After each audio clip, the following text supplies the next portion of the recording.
Fred's Pickin' Sports. Are y'all ready for this? All across the airwaves and streams of the John Fredericks Media Network, John, Jack, and Nate, three guys that are pretty wise when it comes to picking winners. Football, basketball, baseball, soccer, golf, UFC battles, you name it. When the game is on your mind and money's on the line, Godzilla Wins is your guide to picking winners. Before you make that play, hear what J. Fred has to say. Godzilla Wins on the John Fredericks Media Network. Oh yeah, for entertainment purposes only.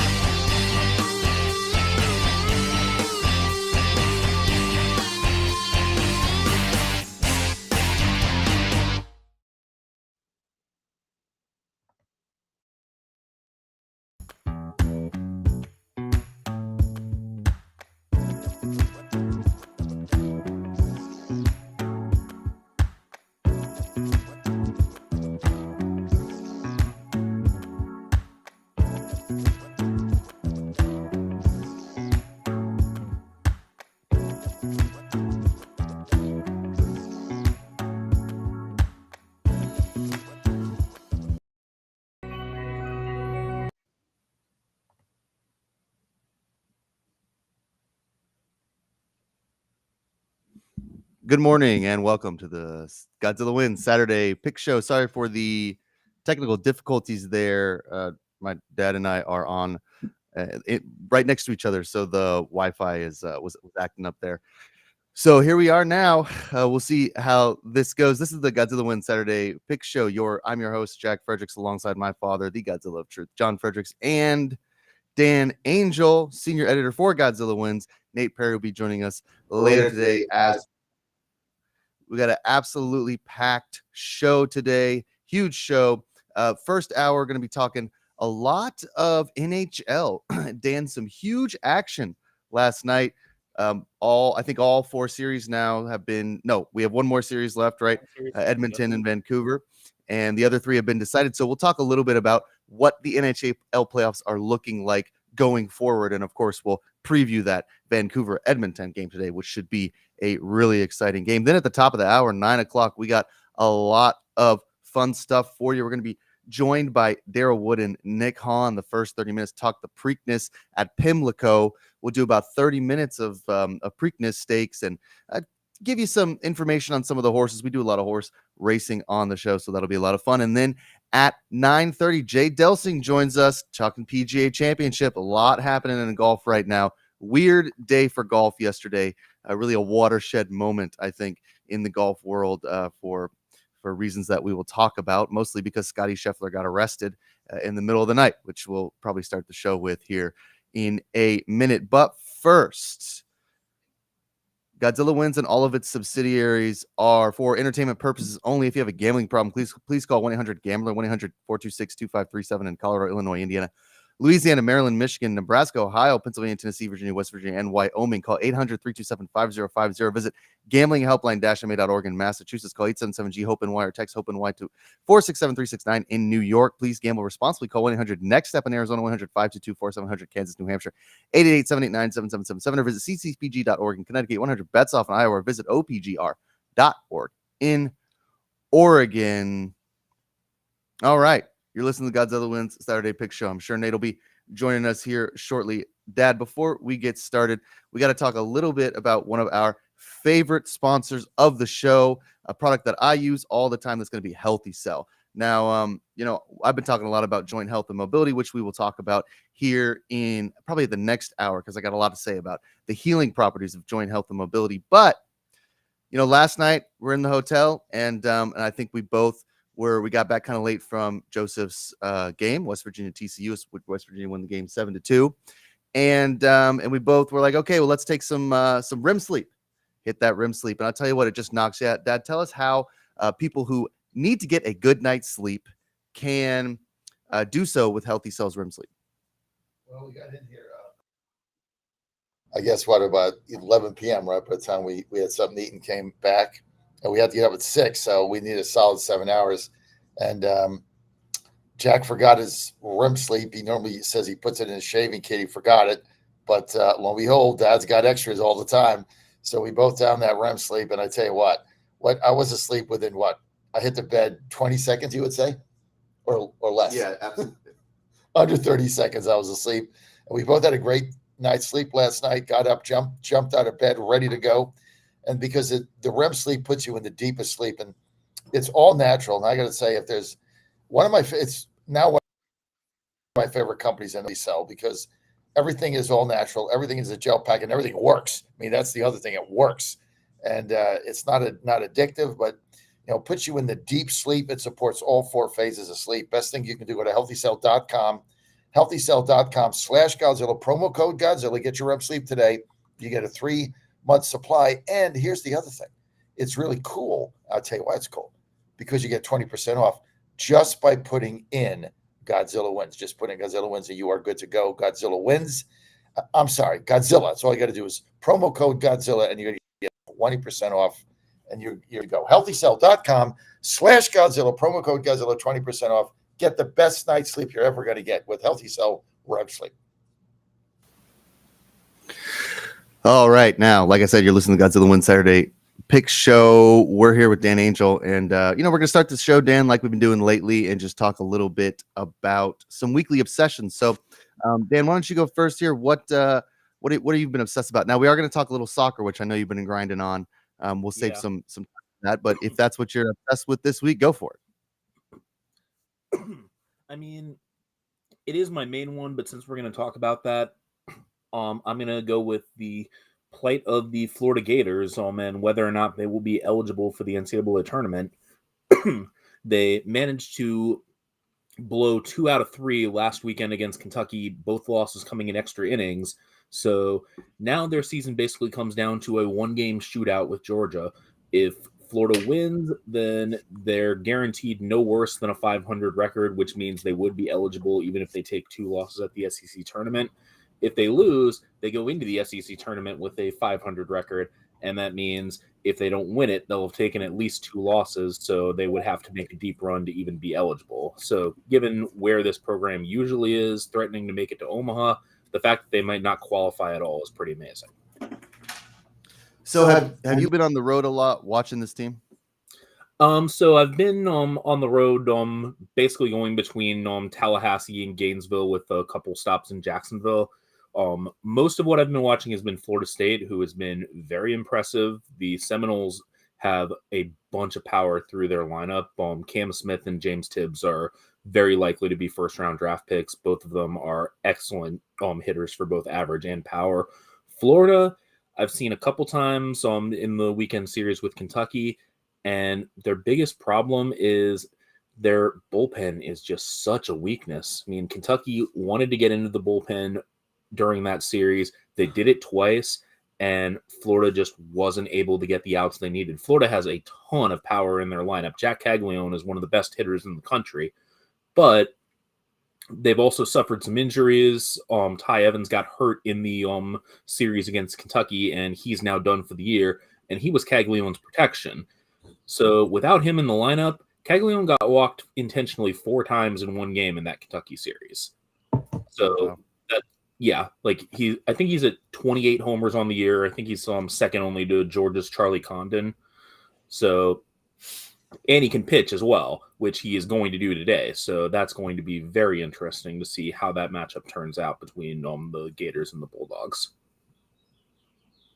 I tell you what, you look at college baseball right now, and it's all over the board. Normally, you've got the powerhouse Vanderbilt or the big pitchers or something like that, but anybody can actually, Kentucky, anybody can win this thing. And but I tell you what, Big 12 baseball. Obviously, I see all the games, so I'm going to have more information on that, and I watch all the players, so I'm going to be a little akin to Big 12 baseball, but.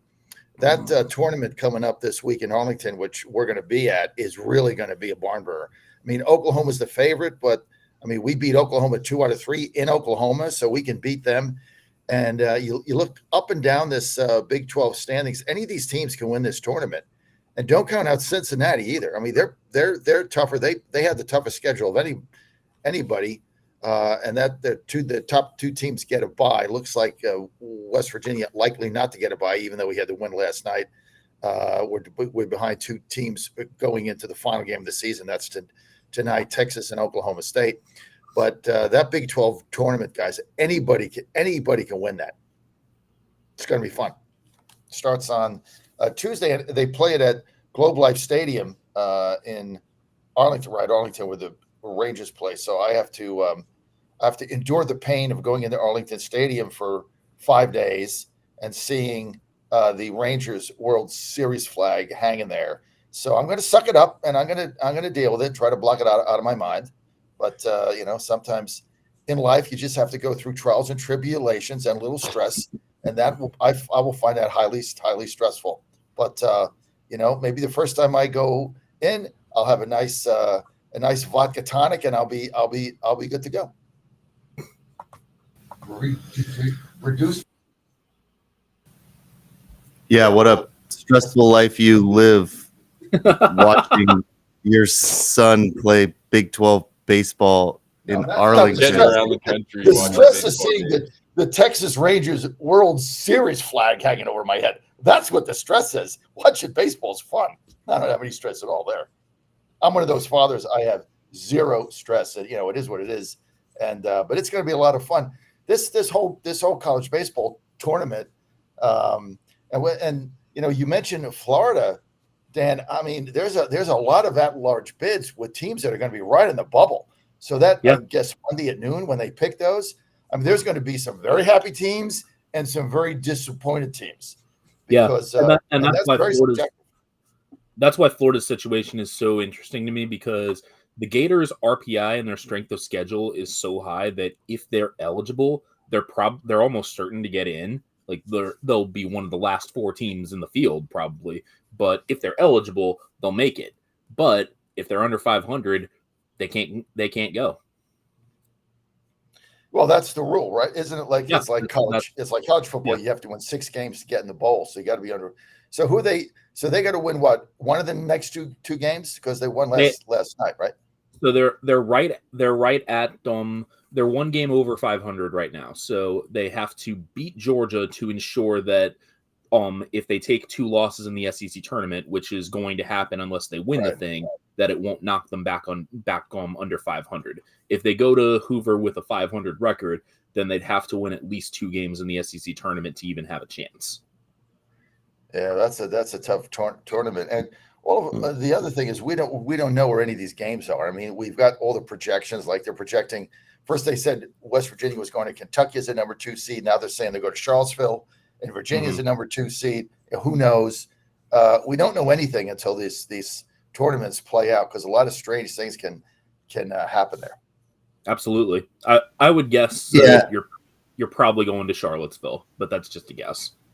I would much rather go to Charlottesville than Kentucky. Much rather go. In fact, right now the 4 teams they're projected in Charlottesville, I think, is Virginia, Virginia Tech, West Virginia, and Wright State. West Virginia could actually win that regional. We could actually win that. And it's a very winnable regional. Yeah, definitely winnable regional. You go to Kentucky, forget about it. I mean, Kentucky can be beaten. I mean, Florida crushed them in one of the 3 games that series. The Saturday game, Florida won that game 10-1.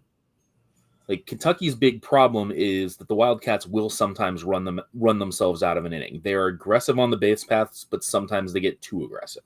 But through their lineup, they can hit. So, yeah, it's a worry.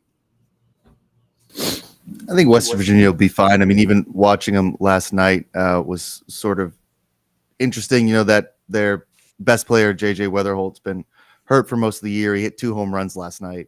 So, like he definitely looks like he's healthy. And with him in the lineup, West Virginia, if their pitching can be anywhere near what the potential is for a lot of those starters. And then, of course, the bullpen is pretty strong at West Virginia. Then they should be okay. That Weatherholt kid is pretty spectacular, pretty interesting to watch. I mean, he just gets a hold of one and sends it right out of the park. Did that twice last night on 2 pretty good pitches. So, we'll see. Now, Nate, one of the things that I think we definitely need to talk about, now we'll talk about this with Jay too, but we kind of have to, we can't go an hour and a half on the show without talking about basically the biggest sports news of yesterday, which is the fact that the world #1 player in golf, Scotty Scheffler, was arrested yesterday, booked. They put him in an orange jumpsuit. They charged him with reckless endangerment and a couple other Assaulting things. a police officer. Assaulting a police officer, right? I'm sure this will all get taken care of. But, you cover golf a lot. I cover golf.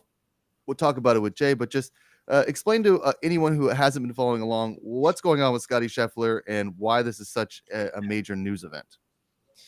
Yeah, well, I mean, it's a major news event just because like Scotty's like the most wholesome, guy, like major athlete. I mean, there's nobody's ever said anything bad about him. So for him to go to jail is eyebrow raising, at the beginning, the morning before a major, even more so. And yeah, it all just stemmed from a traffic misunderstanding. There was quite a bit of traffic confusion early in the morning at Valhalla. I think he got arrested sometime around 5 a.m. It was still dark. Police were directing traffic after a shuttle bus struck and killed a pedestrian. And Scotty apparently didn't understand what was being asked of him or didn't do what someone had asked of him. And it resulted in a police officer trying to board his car. And then the police officer fell off of his car. And when Scotty stopped at the gate for Valhalla, and they pulled him out and arrested him. And he spent about an hour in jail, made it back to the course about an hour before his tee time, and then shot 66 like nothing happened at all. And that's the craziest thing about the whole situation is that Scotty, who is not someone who's probably ever been to jail, and you would think that might rattle him at least a little bit. 6 a.m, I mean, these guys go through a pretty rigorous routine every morning. They're creatures of habit, so they like to get to the course about the same time every day. They like to stretch about the same way. They like to hit they like to hit, if they hit 150 practice shots, they hit 150 practice shots. They do that an hour before they round. Like they have, it's very routine. That's how the best golfers in the world structure their life. To spend an hour in the drunk tank and then be released, have to talk to your lawyer on the ride back to Valhalla, which I doubt I can't imagine like LPD's station is anywhere close to Valhalla. And then to basically shoot a 66 is pretty incredible. The other issue though is maybe the way Valhalla has handled the entire situation, especially how they only suspended play for about an hour and a half after a shuttle bus killed a pedestrian, which seems to be the impetus for why Scotty was in a hurry to get to where he's supposed to go because of his tee time. Had they just suspended play for 4 or 5 hours to get control of a terrible, horrible situation, then all of this may have been avoided. Yeah, I mean, definitely. It just seemed like it was a really confused situation. He was just trying to get there for a lift. He was there like way before his tee time. But yeah, I think it was just a really confusing situation for everybody involved. I mean, there was someone, I think it was Will Zalatoris, was like right behind Scotty Scheffler when Scotty Scheffler got arrested, and he just like tossed his keys to his wife and was like, "I'll walk from here." And he just got out of the car. So right. And yeah, it seemed like there was just a lot going on.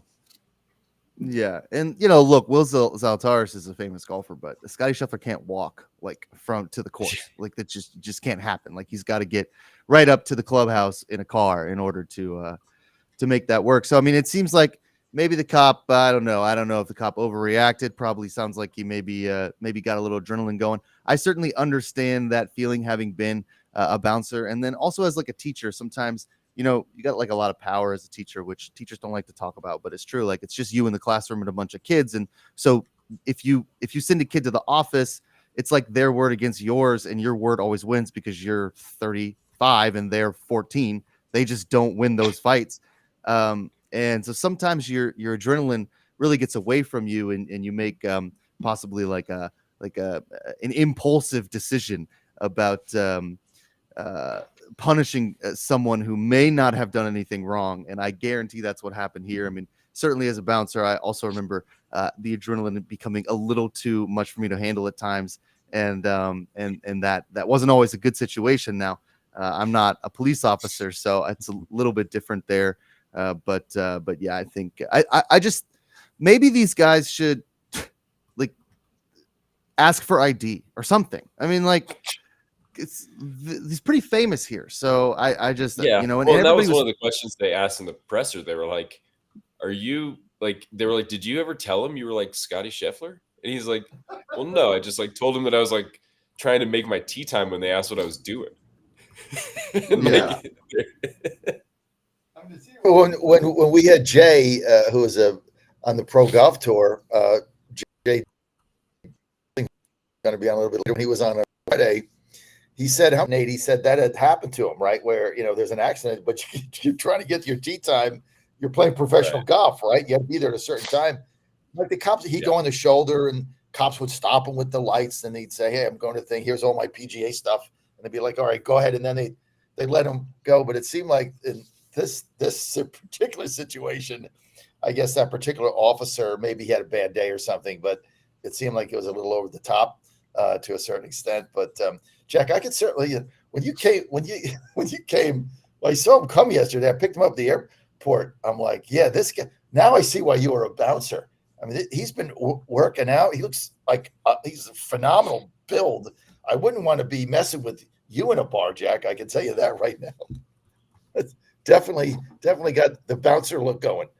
But you would think that they would have just got his ID and said, "Okay, well, sorry, sir, go ahead. You're the number one golfer in the world trying to get." And it was it was in pre-dawn, right? Yeah, like yeah, it was like 5 in the morning. Yeah, Guy got up early for work. that was part of the problem. It was so early in the morning, and Scotty didn't realize that some of these guys were were cops, you know, because they looked like security guards. So that was another issue that he kind of mentioned. You know, it's like 5, 6 in the morning. I don't know. I mean, this stuff kind of happens, but yeah, I don't know. I think everybody. I think the situation really got away from LPD, Louisville Police Department there, and I think they would prefer to have that moment back.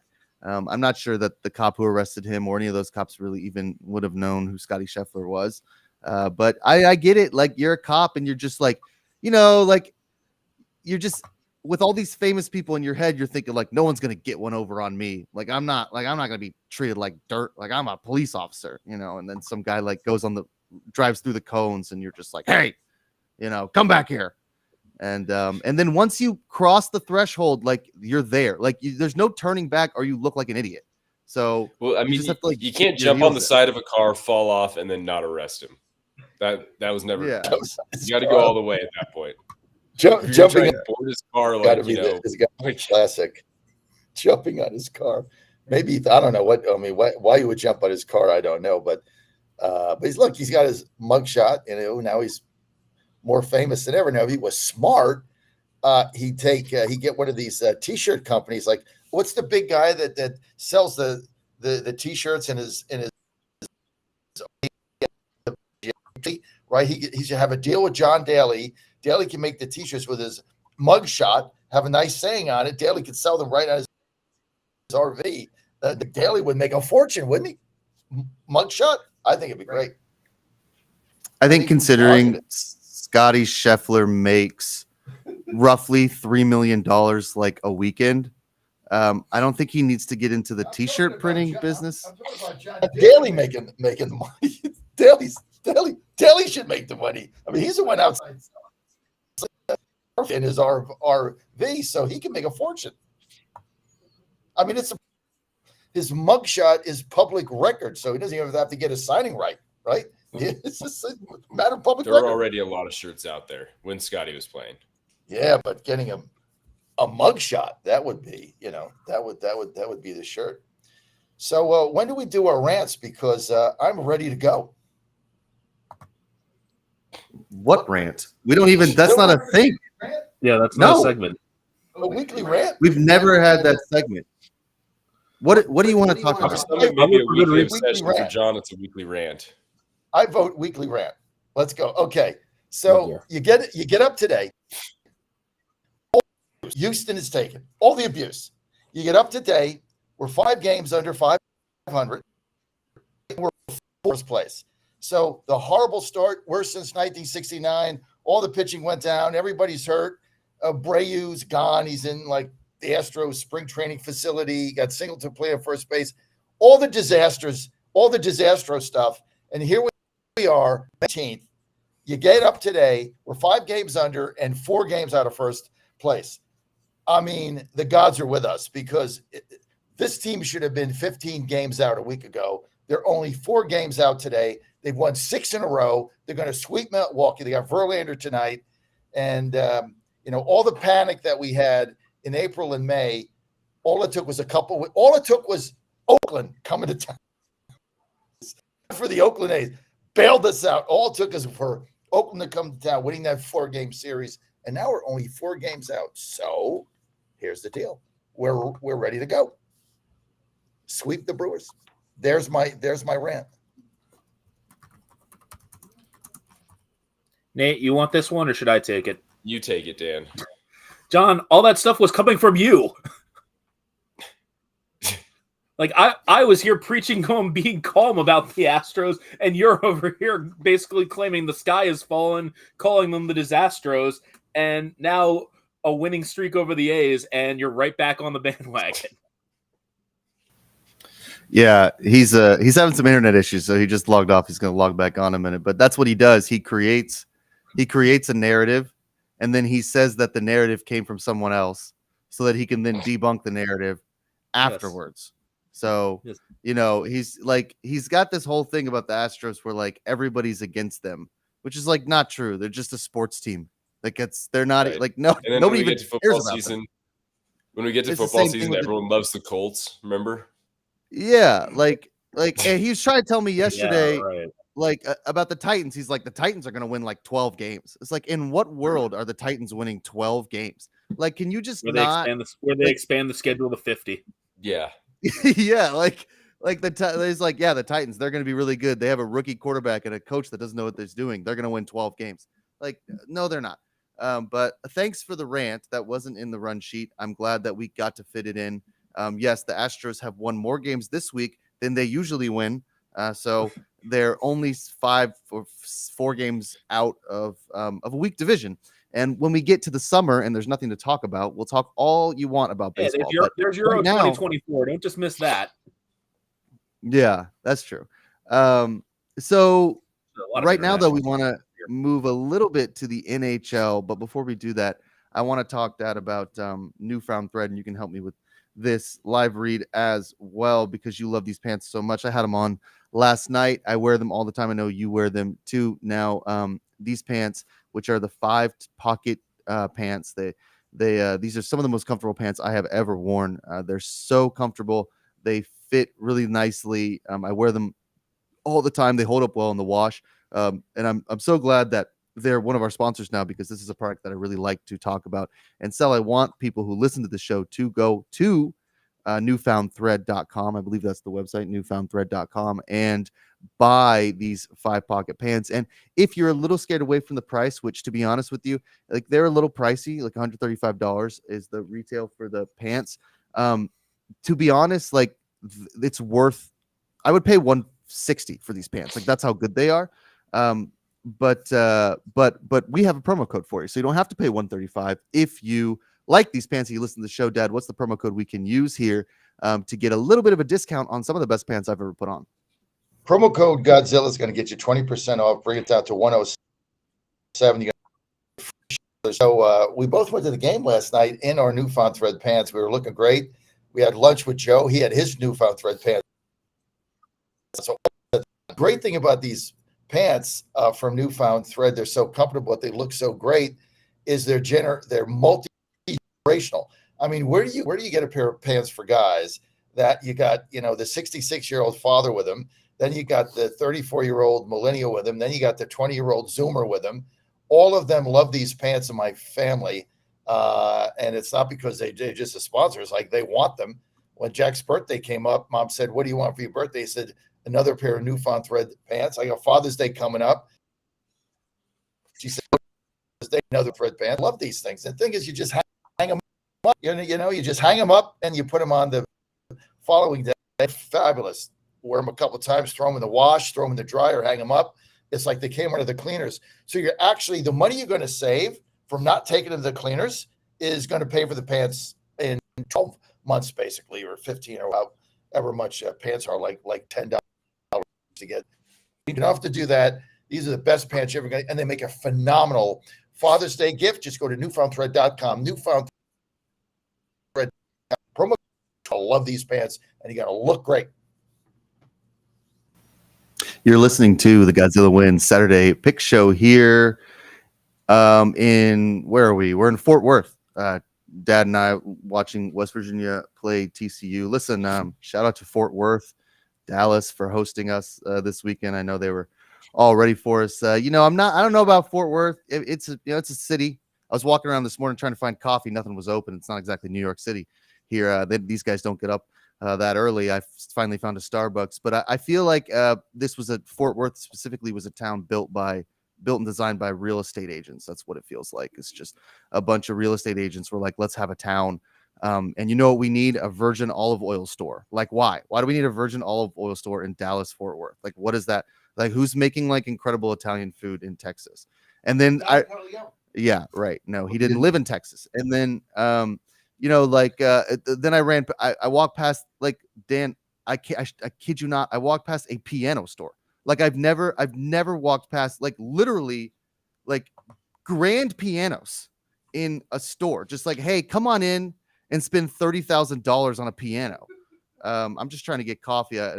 So look, shout out to Fort Worth. It's been a really lovely time here. Let's talk a little NHL, Dan. We got Edmonton, Vancouver. That's our last game for the semis, I guess, until we get to the conference championships, right? That is our last remaining semifinal series. And we have some time to talk about, what the other series are going to look like, because I think last night was pretty interesting that both teams closed it out. So we got 5 teams left, and I think the Vancouver Edmonton is a 3-2 series, so it could go 7. But Dan, tell us, just set us up here a little bit. What are your thoughts on the game tonight? Because this is the only game on the Stanley Cup docket tonight. Yeah, I mean, it's starting to become a little bit personal to me now, because I just really want to be right about this series, because Vancouver, despite being the higher seed, despite winning every matchup with Edmonton in the regular season, is still getting disrespected as heck in this series. Like, they have been the underdog in all 6 meetings in this series with Edmonton. They were the underdog in all of their meetings in the regular season, and yet they just keep winning, because this is a matchup where they are just so comfortable against the way Edmonton likes to play. They know how to play McDavid, they know how to play Draisaitl, and above all, they are winning the battles in 5-on-5 hockey. I mean, Edmonton's power play is number 1 in the playoffs. They've converted 40% of their power plays, but Vancouver has scored more goals 5-on-5, and that's why they're winning in this series. So as long as the Canucks can keep Edmonton, keep themselves out of the box and keep the power play from taking the ice, Edmonton really doesn't have an answer. Dan, that's great analysis, because we went into this, and Vancouver has owned the Oilers. They've just owned them. And I'm like, you know what, this playoff hockey, right? You got to throw all that out. Well, you don't throw it out. No, I've lost. There's 5 games been played. I've lost all 5 of them. Happy season. I'm way up. Go to GodzillaWins.com. Daily picks. Got my picks up there every day. I'm having a great run. Won another baseball game last night. Way up in the MLB. Still up in hockey, but I have bet this. I have bet. I'm 0 for 5. It's like, I bet Vancouver, that's the game they get beat. I bet Edmonton, they get beat. It doesn't matter what I do. So, but in the beginning, you look at these teams and you watch a game, and if you're an Oilers fan, you got to be pulling your hair out. Oh yeah. On the ice, they're a better team. they've outshot them. But I don't know how many shots. Every game they outshoot them 15, 16, 17 goals a game. And there's something about this Canucks team. I think you nailed it. They get on the ice with Edmonton. They know they're going to beat them. They just know they're going to beat them. How? I don't know. Because on paper, on ice, Edmonton, man for me, is a better team.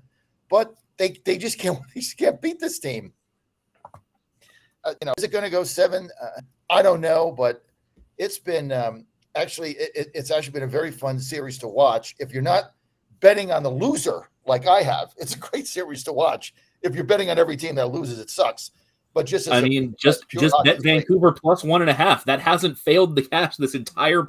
Like Vancouver's been the underdog every game, and Vancouver plus 1.5 is 9-0 this year. That's right. I mean, that's what I'm going to do again. Finally tonight, I'm just going Vancouver plus 1.5. All these games, right? Mm-hmm. But there's something about this Vancouver team. They don't quit, and they just got Edmonton's number. And we got to start to think. And they actually outshot Edmonton by 12 in Game 5. Game 5, Edmonton only put 23 pucks on frame, and Vancouver just outshot them and got their moment when it came. And I think the biggest reason that Oilers fans are just distraught right now is they've had this core of McDavid and Draisaitl now for several years, and they've never gotten past a conference final. They've only gotten to a conference final one time, and they're in a division where, Vegas is there every year, but beyond the Golden Knights, Edmonton was supposed to be this team that eventually took control of the Pacific, won the Western Conference, and finally brought a cup back to Alberta. And now you've got Vancouver, who has come out of nowhere, hadn't made the playoffs in like 8 seasons, and suddenly the Canucks have passed the Oilers with Draisaitl's free agent year coming and McDavid's coming the year after that. Like, this is just a disaster for the Oilers.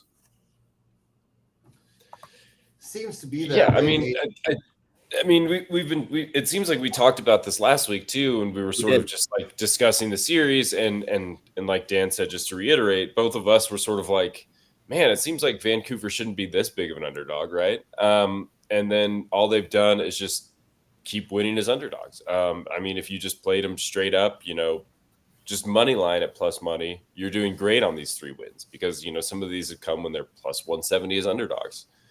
So, I mean, I just don't see how you can like fade the Canucks right now. If they're just going to keep giving you plus money on the Canucks and they're a team that seems pretty comfortable beating the Oilers, like why wouldn't you just take plus money all the time? I mean, I completely agree with where Dan's coming from on this. I mean, the goal line cashes every time, but even the money line is just huge some of these games. For a team that really it should be favored. Mm-hmm. Yeah, and what's really interesting, if we're just talking kind of how casinos or books set the lines, like, okay, so the 9-0, I mean, that makes sense, right? So it's minus 155 for that plus 1.5, which is, I mean, I don't know hockey too much, but that seems to be kind of about right. I think the puck lines, when you get that plus, it's minus 155, could be higher than that. So there's that, but then like the money line is plus 160 again. Like if these like you at some point, what the books will start to do is they'll move that line closer, like in the NBA, like closer, like plus 110 or something. So like you might then all of a sudden it's like, okay, well, I don't know if it's basically pick 'em or whatever. So it's interesting that the books are kind of just sticking with that, because if you look at those NBA lines, a lot of times with those underdog teams, if they start winning some of those games, it'll go from plus 175, plus 160, and then all of a sudden it's like plus 115 or like plus 103. And you're like, okay, well, I mean, I'm still getting plus money, but it's not plus 160. So if the Canucks are going to give you this much value, or the books are going to give you this much value, you might as well just take the Canucks just from a betting standpoint, looking at how these lines are built. You just have to keep taking what they're going to give you, because the books seem pretty confident that at some point the Oilers are just going to take care of the series and kind of erase whatever losings the casino is losing on the Vancouver line. I mean, it's just like, but it's like, for this game, the line even gets a little bit more inflated because Vancouver's on the road. They're playing in Edmonton, but it's like the Canucks are 4-1 on the road. They're better on the road, and Edmonton's only 2-2 at home in their last 4 games. So like there is no real home ice advantage, and yet still this line gets moved towards that. So yeah, I mean, It is going to win tonight at home, but am I going to lay 195? Am I going to lay 2-1 against a team that wins out that has Oilers number? I mean, it's just an overlay. So I'm not, look, I'll game tonight. I'll let this thing play out. We'll get to the next series, but going further, you got to like the Rangers, man. I mean, both you and I, Dan, tagged them at the beginning as a team that could go on a run here and win this thing. You just got to like the Rangers.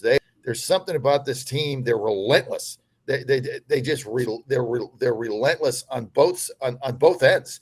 And good luck beating them now. They're on a roll, and they're impossible to beat at the Garden too.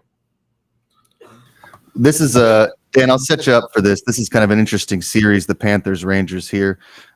Just as far as bets placed, 72% of bets have been placed on the Rangers. This would just be for game 1 on Wednesday. I don't have the statistics for to win the series.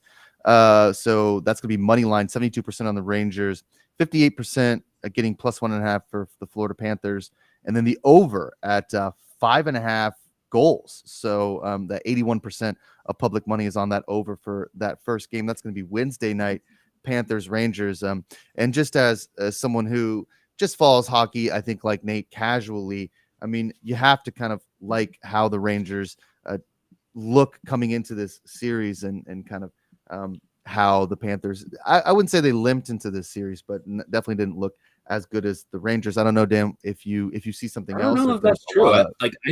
I think the Rangers actually limped into this series more so than the Panthers did, because like New York looked very good the first few games of that Carolina series, but the last couple games Carolina had swung the momentum, and if not for that third period where New York pulls off that hat trick and just turns the game around, like we're talking about a situation where Carolina is going to the Garden with a chance to overcome a 3-0 hole. So I think New York scraped in more than Florida did. And that's not to take anything away from the Rangers. I mean, I've been on the Rangers all year, and they're an outstanding team. But I'm a little worried because the blue line looks like it's getting tired. And the last couple games against Carolina, New York's strategy seemed to just be just let Igor take care of it. And as good as Igor Shesterkin is, you can't do that every game and expect to keep getting away with it. Like the Rangers blue line is not as strong as it was at the start of these playoffs, and they're going to have to be better against the Panthers or they're in trouble this series. I mean, like the Rangers in this series, I'm going to bet them in this series. And then try to go game by game. But I love the Rangers in this series, and look, if they end up playing Vancouver, they're gonna be a heavy favorite. Whatever Eastern team wins, if they play Vancouver, they're going to be a heavy favorite. I doubt they'll play Vancouver. I think it'll be Dallas. Yeah, it'll be Dallas. What do you think of Dallas? Quickly, I'm really impressed with the Stars. I mean, Dallas had easily the toughest road to get here, and they've looked so good. I mean, facing Vegas, who was not an 8 seed, Vegas was decimated by injuries and got their team healthy again. And then you turn around and face Colorado, and you actually are able to control the Avalanche's attack, which Winnipeg couldn't do at all. I mean, Dallas looked really good in this postseason, and Pete DeBoer is one of the best big game coaches on the ice. I mean, his Game 7 record, undefeated. I mean, he's made all the right moves this series, and this could have really gone the other way. When Vegas won the first 2 games of that series against Dallas, things could have easily packed in with Dallas down 0-2 going to Vegas, and instead the Stars have just rebounded, and they've looked really good ever since. So it would not surprise me if Dallas ends up winning the cup. All right, so let's make our predictions right now. Who's gonna be in the finals, Dan? I think it's going to be Dallas and wow, this Eastern series is hard. I'm going to stick with the Rangers, but only just. I'm so worried about that New York blue line, but I think they'll do enough to get through this Florida series. All right, Nate. I don't What do know you enough think? about hockey to disagree with Dan. All right, Dallas Rangers. I'm in the same thing. The Dallas is just a veteran team. I mean, and I Yeah. really thought Colorado would do a lot better in that series. They beat him at home. Game was not even particularly competitive. So What? if this John, the game was decided in double overtime.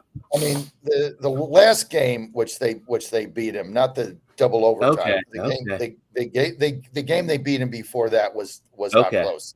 Okay. And then they beat him in double overtime after that. But the Stars are just they're just a very very veteran team. So and look, if this Edmund, I mean that's got to be an advantage to Dallas, right? Because absolutely. Yeah, I like as good as the Canucks have been in this series. I think this is more matchup based, and I think that the Canucks youth is going to show up against Dallas. I do not like Vancouver's chances in the Western Finals. I think that a lot of Vancouver's postseason has been based around matchups. Nashville was not a good matchup for Vancouver. That was a tough series for them. Edmonton has been a great matchup for Vancouver. I think Dallas, as you said, John, is a team that's been here before. The Stars were in the Western Finals last year and lost to Vegas. I think that their experience is going to trump Vancouver if the Canucks get there, and I do think they will. Yeah, that's kind of what I think. Yep. So it's going to be interesting. This has been this has certainly been an interesting hockey playoff situation. So we'll look forward to following it. Yeah. Sorry. Hockey, man, such a riveting sport here. Dan, so a couple things. One, he didn't watch the game, that double overtime game. I was with him. So yes, I know. When you were like, what? I was like, yeah, like he was in bed. I'm with you. So I'm with Nate, who's with Dan. We're all with Dan. We're tailing Dan. So I went. So no pressure. Yeah, I went 0-3 in hockey on the daily picks. I was like, all right, let me dip my toe in here and do a little hockey. 0-3, like 3 square bets.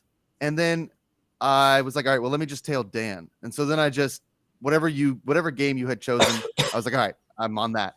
Now I'm 1-3. And then I stopped. So I'm all over it. I like the Stars and I like the Panthers in the finals. I just think the Stars are so complete from what I've seen. And again, I mean, Nate and I are not like great hockey guys, but I also just like they're so difficult in the playoffs. Like they're just so well coached. They're such a tough team, and I don't think Vancouver, Edmonton really have a shot in that Western Conference final. So we'll see what happens. But yeah. So okay. Before we get to a couple of things, and we're gonna have someone join us here in a minute. Dan, I'm going to give you the floor here in about 2 minutes, and then we'll bring Bruce Chumley in to talk about West Virginia baseball for a minute as well. But before we do that, we got to talk about Beard Vet Coffee. We love Beard Vet Coffee, the best coffee in the nation here. Now, when it comes to coffee, it's about the only coffee I drink. I'm drinking Starbucks today. Shout out Starbucks. That's because we don't have any Beard Vet, so we shed a tear for that. RIP Beard Vet. We'll get back with them later. But look, best coffee in the country. Got to go to beardvet.com, beardvet.com.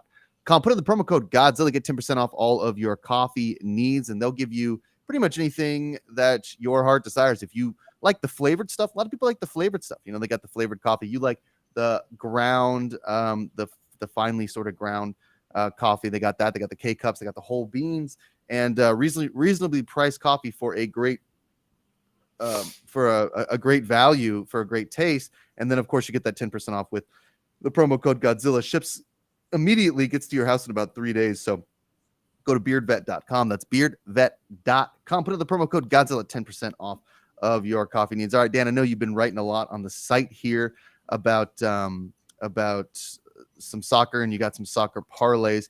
I'd like to give you about 2 to 3 minutes to talk about those parlays. Then we're going to bring in Bruce Chumley to talk a little bit about West Virginia baseball before we get to the top of the hour. Then we're talking Preakness. So go ahead, Dan. Give us a little parlay action here. Okay, so this is the final day of both the Bundesliga in Germany and the Premier League in England. Premier League's tomorrow. Bundesliga final day starts in about 40 minutes. So on the final day, every match is played simultaneously. So what I try to do for fun is pick every match, throw $5 on it, and if it hits, I mean, I've got a couple grand. So for this, my picks for the 9 Bundesliga matches: Bayer Leverkusen, moneyline. Leverkusen is on the verge of history. No team has ever gone undefeated in a German soccer season, and they're close to pulling it off. So not overthinking that one at all. Hoffenheim, double chance. Bayern Munich has nothing to play for. Hoffenheim is trying to get a spot in European competition for next year. Borussia Dortmund, -1.5 against Darmstadt. Darmstadt has been horrendous all year. They're already last place, 82 goals given up. Dortmund should win easily. Stuttgart, Mönchengladbach, both teams to score. It's happened in 9 straight meetings between these teams. It makes a lot of sense. Eintracht Frankfurt against RB Leipzig. I'm betting the draw here. Neither team has any incentive to push hard. Frankfurt has the second most draws in the Bundesliga, and getting a point secures a European spot for them. So that one makes a lot of sense and gets plus 270 into the parlay.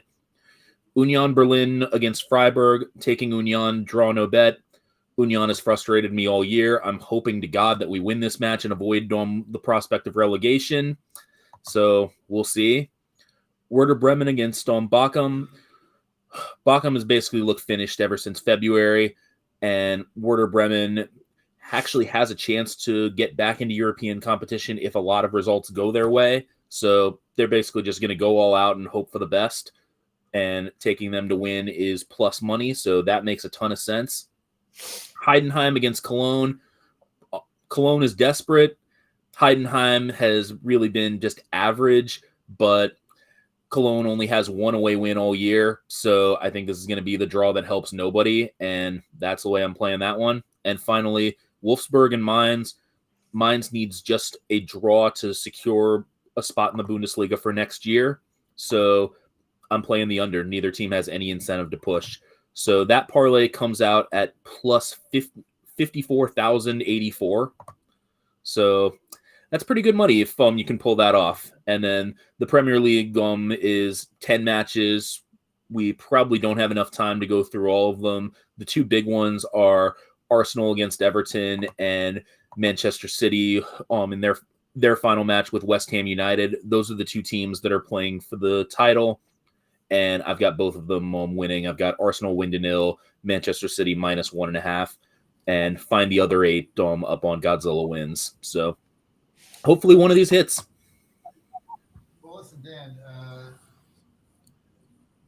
Just go to GodzillaWins.com, GodzillaWins.com. You get Dan's columns there, and also don't forget to go to Daily Picks. That is our main thing now. Got all our on there. Go to Daily Picks, GodzillaWins.com, Daily Picks. Got all of our picks up there. Soccer's not on there, so you got to read Dan's column. But we got MLB, NBA, NHL. And of course, this goes without saying, guys, but I am blowing you all out, and I'm sorry. I mean, it's like taking candy from a baby, but I'm sorry. But I have been so hot. On there. Baseball, I'm on fire. I mean, look, you can argue with me, but then you got the results, and I got the receipts, and they're right up there. Go to dailypicks.com, GodzillaWins.com, Daily Picks. I'm on fire in MLB right now, and had another winner last night. So just go to and I get my daily picks up about 12 o'clock today, so you can check those out. Just go to GodzillaWins.com, daily picks, and I'm hot as a pepper, and Starman knows it. Hey, joining us now is Bruce Chumley from Houston, Texas. So one of the reasons we have him on, he's an Astro fan, but the other reason we have on is he's one of the fathers on the West Virginia baseball team, comes to a lot of the games. His son, Reed Chumley, is the third baseman for the team. He's a senior. He's had a great season, likely to go in the draft in July. And so I've gotten to know Mr. Chumley, obviously, because we hang out together at the same hotels with the games. But I gotta tell you, Bruce, it's great to have you on. But has this just been an exciting season for West Virginia baseball? It's just every game is exciting, and we're so tough at home. Struggle on the road. In fact, we won our first game in Texas after being 0-9 in Texas over the last 2 seasons. So that was a big win last night. And your son, Reed, I call him Chum Dinger, has had a great season. Yep. He's having a really good season. Probably the better season that we've had, best season we've had in all of our college endeavors. And he's had few. So walk us through, your son's a senior, so he wants to continue to play baseball. As a dad and as your son, you're talking to scouts. Obviously, you've got an agent. Like, walk us through what happens. Eventually, the season ends, whether we go to Omaha or regional. You go to the second phase. There's no summer baseball because he's a senior, so it's not like he's going to the Cape Cod League like Joe is. So, as a dad, does the anxiety set in? What happens? I mean, kind of walk us through that, Bruce. Yeah, of course, anxiety sets in. I mean, when you start thinking about his future, because we've had baseball in our lives since he was like 4. So when you get to this point, it's all or nothing. You gotta work. He's been working hard all of his college career, but now he's either going to make it or he's not. And so he really works. I don't think he lets it bother him. He doesn't think about it too much. He just goes out and plays. And but he does work on talking to his advisor, and I don't know how much time he has with the scouts or with the different ball teams, but they have contacted him. We talk a little bit about that, but he didn't let it get into his head. So as far as talking about it at length, he does not do that. So, Bruce, basically, when the season's over, you have the draft. That's going to be, I think, a couple days before the All-Star game, right in the middle of July. You got 20 rounds now, so they've cut it way back. You got 30 teams. So in the draft, you got 600 players are going to get drafted between high school and college eligible. And college eligible means you have to be years old or finishing your junior year in college. So if you're a sophomore and you redshirted, you could be eligible technically. Right. Normally they go with junior, senior, high school players. So you got 600. You got 600 players are going to be selected, and my whole thing is, I don't care if you get selected, in the second round or the 20th round. The money you're getting, get the bonus money. I remember Billy Wagner telling me his son Will Wagner got selected by the Astros. He was the 600th and last player to get selected. 600, and now he's in AAA. So you just got to get your shot, right? So if he doesn't get drafted, I mean, can he then go as a walk on? Like, how does that work? So if he doesn't get drafted, he could go, of course, as a free agent. But he's it doesn't matter where he goes in the draft. According, with him, he's ready to go at a moment's notice wherever he gets picked, and it's never been about where or the money. It's always been about, I just need my shot. If he gets his shot, he's going to do like he's always done. When he gets his shot, he's going to succeed. And he's always done that. Any place we've ever played where he's had to earn a spot, he's earned his spot. So it doesn't matter where he goes in the draft. We really don't care. I mean, I'll say Bruce, that. he was a lot of fun to watch yesterday. That was a really great game. And we want to thank you for coming on and talking a little bit about your son and about West Virginia baseball. Should be a really fun Big 12 tournament coming up at the top of the hour here. We're going to talk to Nick Hahn and possibly Daryl Wood about the Preakness at Pimlico. Got a big race coming up today, and we're also going to be joined by Jay Delsing, do a little golf, talk a little bit more about Scotty Scheffler's interesting Friday morning. So don't change the dial. We will be right back here, top of the hour, with Nick Hahn talking Preakness.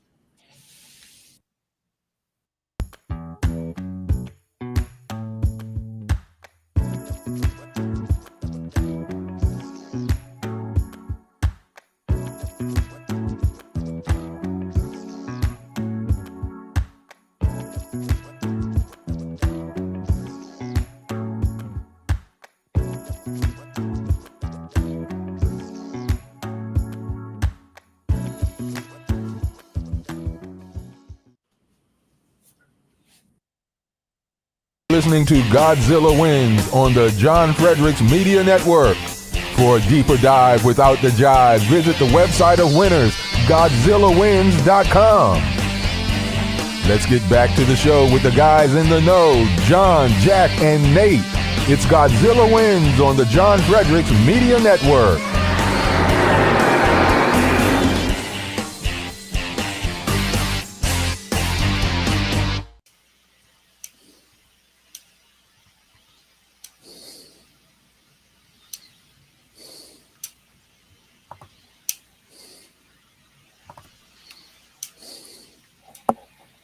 All right. Well, welcome back to the Godzilla Wins Pick Show. We are joined by Nick Hahn. We are going to be talking a little Kentucky not Kentucky Derby. We're talking Preakness this week. There we go. So, all right, Nick, do you just want to kind of give us just a quick rundown of kind of what we're looking at, what the major storylines are, and what the weather is going to be like? The weather started out well this morning. It was actually dry when I was up about 6, maybe 5:30 this morning. But the rain has moved in since, and it's been raining pretty steadily, not heavy, but steadily over the course of the last 3 or 4 hours. It's anticipated to really drop off, really wane at about noon, 1 o'clock. And then it's just sort of a matter of the evaporation of it all. How much water, how much they can harrow the track. And I'm sure we'll talk about which horses to move up or move down based on those conditions. The story this week with 9 starters originally in the Preakness, the scratch of the favorite Muth, who spiked a fever. That made Mystic Dan the favorite for the Kentucky Derby in the morning line. There are 1, 2, 3, 4. Actually, there are 3 horses coming back from the Kentucky Derby. Mystic Dan, who won the Kentucky Derby, Catching Freedom, who was 4th, and then Dwayne Lucas's horse, Just Steel, who was 17th. Bob Baffert has a horse in this race. Baffert trained Muth. He was going to bring 2, but he just ends up with Imagination, who has looked very good this week, coming to and from the track. He's never finished worse than 2nd in any of his 6 starts. Dwayne Lucas has 2 horses. They're not expected to be winning players, but you never know with Dwayne Lucas. He won his first Preakness back in the 80s. So Seize the Gray and Just Steel are his 2 horses. Catching Freedom, Uncle Heavy is a local horse with trainer Butch Reed that's popular here in the Mid-Atlantic. So it's going to be a very compelling race, no doubt about it. Jack, welcome back. You get your internet figured out? No, not really. I'll tell you what. Like what happens with these hotel internets is it works terrifically until everybody wakes up, and then the immediate whenever it's like 8 o'clock now, so now everybody's up and they're using the Wi-Fi, and so the bandwidth is like a mess, and also I don't know, my computer started freaking out. So, but I mean, look, we're here. If I start cutting out, y'all just let me know, and Nate can take over as always. Nick, we're so glad to have you. I caught a little bit of that, not a ton, but what I kind of want to do, and if we just talked about it, that's fine. We're good. We got 30 minutes, so we got a lot to do with the Preakness. So I guess what we'll do is we'll start with just some of the odds-on favorites here for this matchup. Let's start, Nick, just with a conversation about Mystic Dan, because 20-1 hit the Kentucky Derby. None of us really talked too much about Mystic Dan, who ran a really gutsy race. That was, of course, an incredible finish. We all loved the finish and how exciting that was. And now he's shot up into, basically the favorite situation. 2 weeks off of the Kentucky Derby. I know that that's not a long rest period, Nick, but do you, and we'll go through a couple of these favorites because there's a couple other guys. There's Baffert's horse. I know one of them got scratched, but then there's, I think, Imagination is another one of his horses. And there's a couple other horses here that are big favorites, Nick, but it seems like Mystic Dan is the favorite, of course, because he won the Kentucky Derby, but also, in this field, maybe he can set the pace. He's the only horse who I think broke the 100 on the Beyer scale, so he's definitely a fast horse. Can Mystic Dan complete the second leg of the Triple Crown here? Absolutely. I mean, this is a horse that is very live. He is he's won in the mud.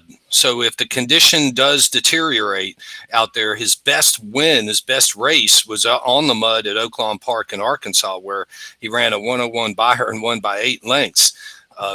Ken McPeak checked this horse out. He had a horse back in 1995. He finished second in the Derby by the name of Trajano Run. And he brought him back to the Preakness. He was going to bring him back to the Preakness no matter what. And he really sort of regretted doing that because the horse didn't run well, and it just sort of set him back for a year in terms of producing on the racetrack. So he was real careful with Mystic Dan. Last week, even at this time, it was not a sure thing that Mystic Dan was going to run in the Preakness, but he checked everything out, and that's what these horses get. I mean, white blood cell counts, inflation, inflammation test. The testing that went into Mystic Dan this week is just phenomenal. You'll hear that on our show, by the way, a little bit at 10 o'clock on ESPN Richmond. But Mystic Dan, very capable. Bob Baffert likes Mystic Dan. I mean, he was really impressed with the horse. He is getting a lot of respect. It would be interesting to see who would have been favorite. Mystic Dan should be the favorite. And he is the current favorite at 3-1, which isn't a bad price considering this field and the horses that are in it. But it would have been interesting to see if Mystic Dan or Muth would have been favored, because Muth, it was a little bit of a rematch race of the Arkansas Derby that was won by Muth, Mystic Dan finishing third in that race. So it would have been a hell of a rematch between those two horses, but it's still an exceptional race. Catching Freedom, Imagination, Uncle Heavy, the local horse, he will move up substantially if the track remains wet. Nick, you mentioned 1995 in there. Something that I've been wondering. Back in like the 90s, it seemed like the Derby winner would usually be a pretty decent bet to take the Preakness. But this decade, we've only seen 2 horses, and they've been the 2 Triple Crown winners who've come back and won at Pimlico after winning at Churchill Downs. What's the reason for that, in your opinion? It's a little bit the way horses are trained these days. The last 4 Preakness winners, not only did they not start in the Derby, including National Treasure last year for Bob Baffert, they also didn't start within 30 days of the race. So it's something that is probably more modern day. It creates the argument whether they should add another week, like I believe, between the Derby and the Preakness. I think the 3 Triple Crown races should be 3 weeks apart. Going back to a lot of these Derby horses did not get a lot of respect. I'd never felt dumber walking out of a racetrack than letting Charismatic, the Kentucky Derby winner in 1999, go off at 8-1 and not having anything on him. And he comes back and wins the Preakness emphatically. So it can happen. I'm not sure War Emblem was favored. I think Funny Side might have been, and Smarty Jones definitely was. Of course. A couple of these other horses, but yeah, it's something. It's a recent phenomenon that it seems to be until it bucks you, you ride it a little bit. How much would adding an extra week, how much of a difference would that make, in your opinion? I think it would help get the field better organized. They're in a little bit of a rush to get to Baltimore from Louisville for the horses that come from the Derby. What it would really do is just sort of get out of the shadow. The Derby has just become such a major event. And to come back in 2 weeks in an old plant and an old neighborhood, infrastructure issues and that kind of thing, what it would really help, I think, is the undercard. And to run the Preakness on Memorial Day weekend with a Naval Academy down the road, with, federal holiday, Washington, D.C. down the street, I think they could really, and I hope they do it. I hope they do it when they rebuild Pimlico, and we should probably talk about that a little bit. But when they rebuild Pimlico here in about 2 or 3 years, I really hope they do. They move it to Memorial Day weekend. That's where it should be. It's just a real subtle change. They make changes to the Triple Crown. The Belmont Stakes is run at Saratoga this year at 1.25 miles instead of 1.5 miles. They're going to run the Preakness at Laurel in 2026 because they're rebuilding this place. So adding a week, I don't see where it bucks tradition, but so much. I think you're better off adding a week, because I think that gives horses a better opportunity.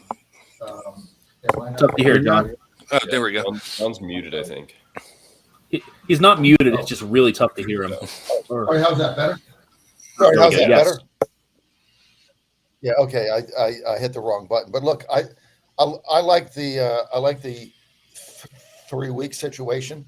So we'll see how that goes. But in this race, I'm just going to go right to the top here and tell you my play, Nick and everybody. I love Catching Freedom in this race.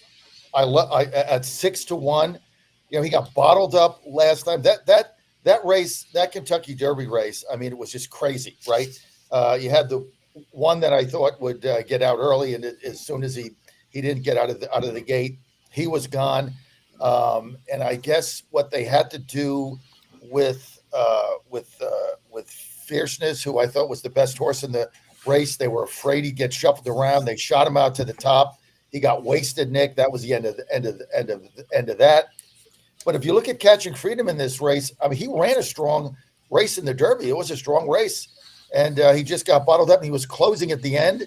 So this is a 9-horse field, not 16 or 17, whatever that was. He's in the 6th position, I believe. So I think I love Catching Freedom in this race. There's not a lot of times where I have a standout pick in the Preakness, and in this particular one, and I can't believe he's 6-1. That's the other thing, Nick. Let me give you your thoughts here on Catching Freedom. In a similar situation with McPeak and Mystic Dan, Brad Cox does not like to come back to the Preakness in 2 weeks. And initially, Catching Freedom was completely off the radar. In fact, for a while, Mystic Dan, and we didn't even know about Mystic Dan, was the only Derby horse that was going to start in the Preakness. You figured Lucas might bring back Just Steel, because he just loves to run in this race. And when Seize the Gray won on Derby Day, it was apparent, that Lucas was going to be heavy in the Preakness. But Catching Freedom, for Brad Cox, as he looked at the horse, much like Mystic Dan, his thoughts about the Preakness improved. I don't think it was anything where he was getting pressure from the owner to run this horse. I'm between Catching Freedom and Imagination, Baffert's other horse in this race, in terms of making a selection, because I like Catching Freedom was my Derby pick. And I like the way he ran. He just sort of ran out of racetrack. One thing about, and I'm not a big speed figure guy, but if you like that, he ran a 97. So he ran the Derby back to his Louisiana Derby win. And every race, he's either stayed the course or improved. He never backslides. So, would a 98, 100 buyer, would that win the race today? I think so. I think he has a real good chance. Let's get to Baffert and Imagination, right? I mean, it's tough betting against Baffert, and normally when you do, you're like, well, there he is again, and he's won the Preakness in. I'm just looking this up: 97, 98, 2001, 2002, 2010, 2015, 2018, 2023. I mean, all the guy does is win the Preakness, right? Like 9 times. So tell me about imagination here coming out of the 9 position. He's one that will probably be on the lead, and we saw that a little bit yesterday in racing at Pimlico. Didn't see a lot of horses come off the lead. The winner of the Black Eyed Susan was basically a wire-to-wire win, a real stalking race with Johnny Velasquez aboard there. But imagination, one thing about Baffert, for one, the situation with Churchill is absolutely silly. He is a great ambassador to this game in his practice, not really in his effect with the issues with Medina Spirit. But he is really funny to listen to.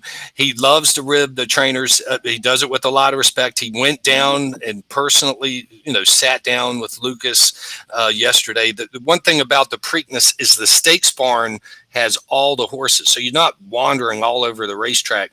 The trainers with Preakness starters are right there in the same shed row, and so there's a lot of sort of ribbing, good friendly ribbing, and Baffert was doing that a little bit yesterday when he was there. But yeah, imagination. This is a horse. He's $1 million purchase. So I mean, he's in the mischief. Frankie Dettori is hungry for a classic win in America. So I really like this horse. I put him on top of my picks. I've had to finally settle on something for the record. I went with Imagination, Catching Freedom, and Mystic Dan in that order. But this is a horse. He'll be a little bit of lone speed. That could be dangerous. If he wins it, he'll win it pretty much wire to wire. He might have a little bit of a stalking trip, but he'll be wire to wire. Tell me about a lot of the wise guys. A lot of the wise guys now were jumping on Tucson Gold at 8-1. When I say the wise guys, these are like the guys in Vegas that bet big on horses, looking for a good price on it. So you got a lot of wise guy money in Vegas on Tucson Gold. Why? I mean, he kind of looks good. He's got a professional jockey. Chad Brown's accomplished. I can't see this horse. He's just a little too green for me, only making his 4th start. I'm surprised I have him in the current wagering and on the site I'm looking at, which should be updated, as he's tied for second choice in the wagering. He's like 7-2, 9-2 for Imagination. He opened at 8-1. Right. Right. Then you have the scratch and move. He's been bet down early like crazy. That's what I say, wise guy money. I mean, he opens at 8-1. Now he's 7-2. So that's under 7-2 is like 3.5 to 1. So that's under half of what he opened at the morning line. So the OTB early money is getting just poured on Tucson. Yeah, Gold. no, he's probably made the biggest jump. He does look good, sort of a gray horse. He did. I saw him come to the track, and he's definitely a nice looking horse. He started off at what'd you say, 8-1. After they scratched Muth, they readjusted the morning line. He was 9-2 at that point. Now he's even dropped down even further. So.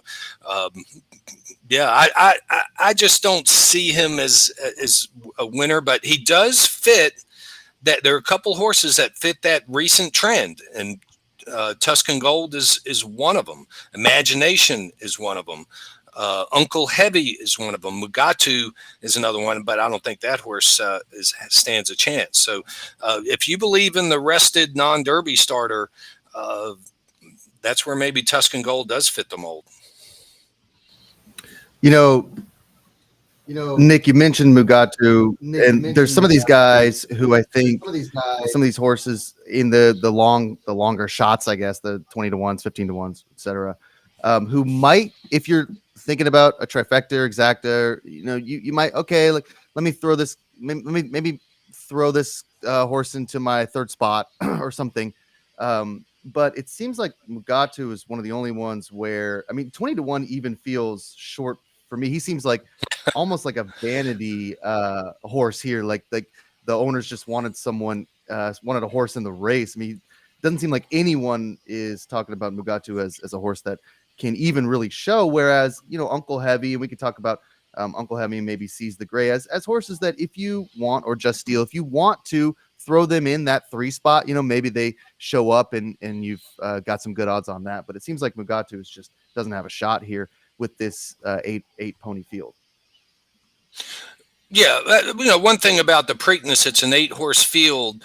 It's $2 million in purse money. So even if you get 4th, 5th money, that's pretty good money just for going into the race. Pretty good money.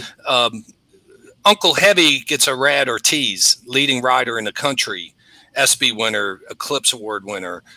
So the switch there is absolutely significant from Michael Sanchez to Irad Ortiz. So that and of course the rain, which is still raining out here now.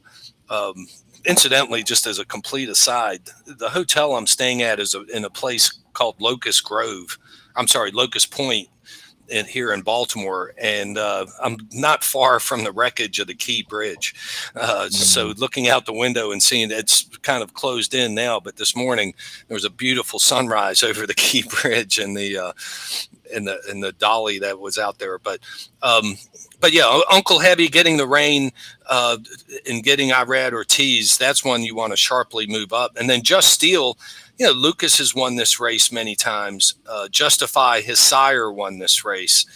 He's old school as it gets. I mean, if you look at the daily racing form PPs, I think, let's see if I can figure it out here sort of quick. His 2 horses have 21 starts between them.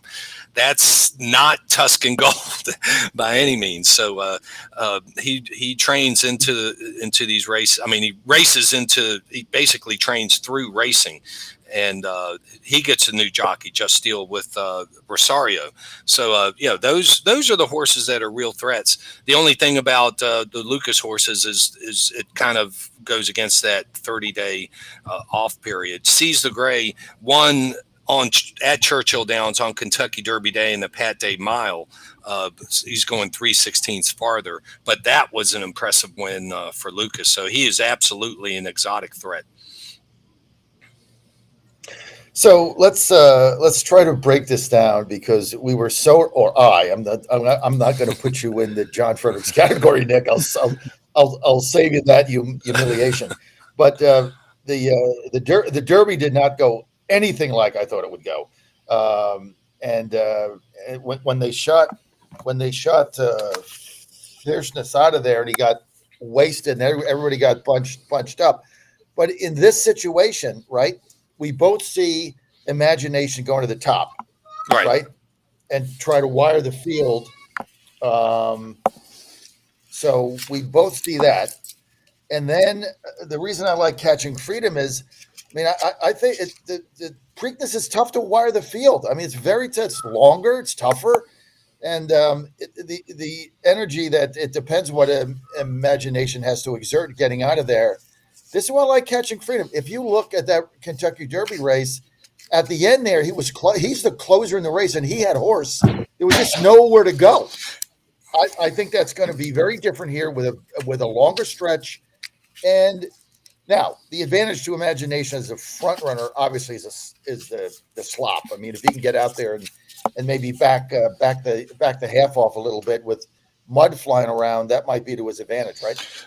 Yeah. I mean, that's, the Derby actually did sort of run the form. I was just looking for the chart, if you were wondering what I was fishing through my bag for. But the thing that was shocking, I think, or surprising for Mystic Dan, and he'll get sort of a similar setup, is when Dornoch didn't break to the lead on the inside. That sort of changed for the betterment Mystic Dan's chances, and he could just sort of lope along on the rail, not far off the lead really at any given time. I don't know that he was ever more than 4 lengths off the lead at any point in the Kentucky Derby. He'll get a very similar situation today with that. Catching Freedom probably needs to be a little bit more forwardly placed. And the thing about Pimlico, it's not really the tight turns, it's the banking of the turns. You hear it, even Penny Chenery used to talk about the tight turns of Pimlico. They're basically like the same, but the banking is different at Pimlico, and that's a lot of slingshot. That's what Charismatic did in the Preakness. They sort of slingshot around that turn to the outside, and then they're almost running downhill to the wire. Long stretch here at Pimlico.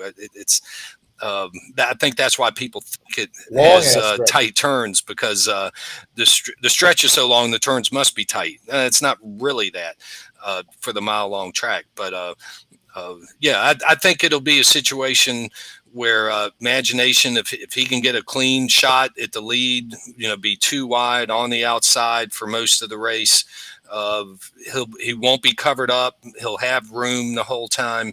I think that's the way. It's just a matter of, and Baffert admitted this when we talked to him yesterday. He just doesn't know if the horse has the maturity at this point. I think he thinks this is going to be a great horse for him. He just doesn't know if it's right now. I mean, it's tough. It's tough coming down that stretch. If he's got the lead coming down that stretch, and either Tucson Gold or Catching Freedom has any opportunity, it's just you can be sixth here coming out of that turn. That stretch is so long. That's why I just think Catching Freedom, this race is set up for him. I think that's why his trainer was not going to put him in decided. Cox said, this thing is set up for me. So that's what I like there. Hey, I want to transition a minute, Nick, to Colonial Downs and Rosie's Gaming. We've got racing coming up at Colonial Downs starting early in the second week in July. It's going to be a lot of fun there. I can't wait till it starts. We move our entire, as you know, Nick, our entire operation to our suite at Colonial Downs. It's a crazy thing. It's like ship-in day and ship-out day. But we have so much fun there. And racing Thursday, Friday, Saturday. They have expanded dates. Just go to rosiesgaming.com, rosiesgaming.com. Everything is there. And you'll want to join us in our suite. We have so much fun. And I tell you what, Nick, just a shout out for Colonial Downs and what the way the legislators in Virginia have set this up. It's a great track. It's one of the most beautiful tracks in the nation. And we've got added dates now. The Thursday, Friday, Saturday racing's phenomenal. And it is so much fun there. But I tell you what, I put it only second in beauty to Saratoga, Nick. And I know when you and I are there on Saturday, it's so much fun. So we can't wait. Just go to rosiesgaming.com. You can get your tickets right now. You can also go to colonialdowns.com. Either of those work. You can get your tickets now. Buy your reserve seats now. Get your box. You got three big. Nick, I think they're going to have those same three big stake races, right? Oh, absolutely. In fact, they've added some other stakes races. They have prep races for these stakes, not only the Virginia Derby and some of the races, but the Arlington Million, the Secretariat, and the Beverly D are the races that you're talking about. I did have an opportunity to speak with Ken Brown. He's up here in Maryland, but he was a recent caretaker of the turf at Colonial Downs. Last year, Harrison Young got the call for that, but he was just talking about that turf course and how deep the roots are. And he wished they were running the Preakness down at Colonial Downs. They wouldn't have an issue at all. The track surfaces are phenomenal. It is really a great setting for racing. Racing July 11th, and to touch on two issues, they do have the HHR terminals tied to live racing days, and we've talked on this show about how big this business is in Virginia. People underestimate how big it is and the impact that it has. Employs over 5,000 people in Virginia alone.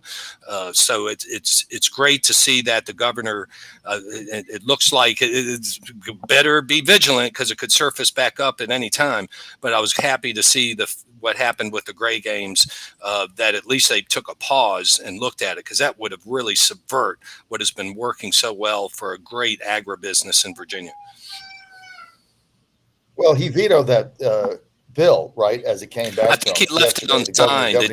I'm not sure if he did a full-scale veto, and it could be called up. I guess it was a pocket. I'm sorry. Well, now they're going to try to bring it back. I mean, I don't want to get into the political situation here of this, but it's just these games are these skill games are just a scam. They're absolutely disgusting.